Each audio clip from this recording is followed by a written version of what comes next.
The ping-pong ball confirms the slope. Gravity pulls down. But here, I introduce a variable ignored by both Sir Isaac Newton and Albert Einstein. Heat is a vectorial force of attraction. I froze an iceberg at the bottom. The water starts flowing downward. So far, so good. Nothing extraordinary yet. Nevertheless, as the pan increases its temperature, the melted water suddenly starts to ignore gravity and climbs the stainless steel ramp toward the fire. If this makes you angry because your PhD is on a fictional curved space-time, maybe you should leave real science behind and go back to watching Star Trek. Do not mistakenly try to use the Marangoni effect as an excuse. Marangoni flows from hot to cold, that would be downward here. The water is going up against Marangoni effect. Heat is attracting it. A massless force overpowering Earth's gravity. Space isn't curved. The thermal field is attractive. Thermodynamics says heat disperses. Reality begs to differ.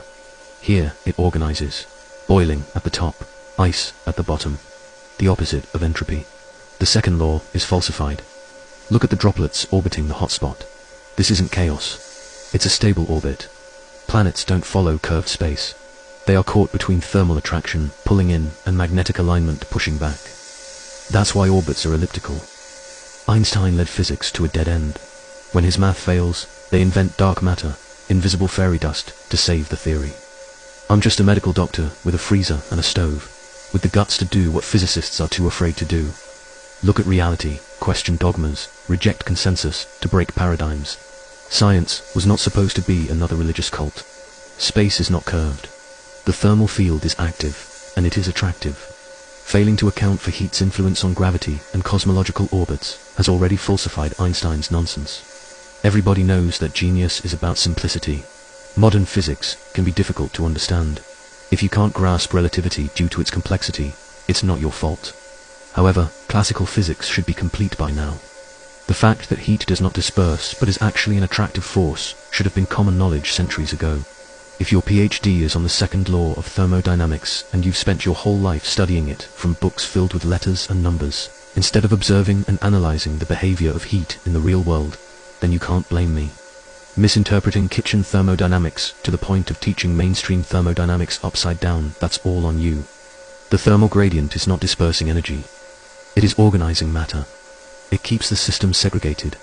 High energy at the top, low energy at the bottom, connected by a stream of water defying gravity. The second law says heat flows from hot to cold.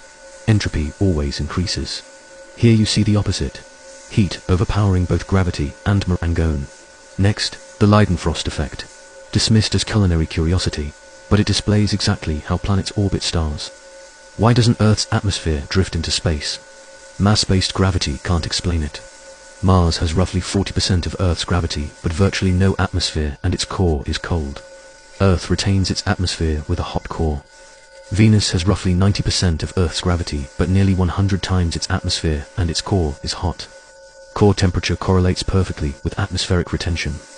This is empirical proof gravity has a thermal component.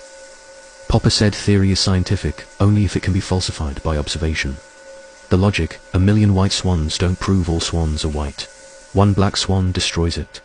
Relativity and thermodynamics say this water must flow down. It flows up. The theories are dead. Accept the post-Einsteinian era, or invent new dark matter fantasies. If you can't handle reality, keep watching Star Wars.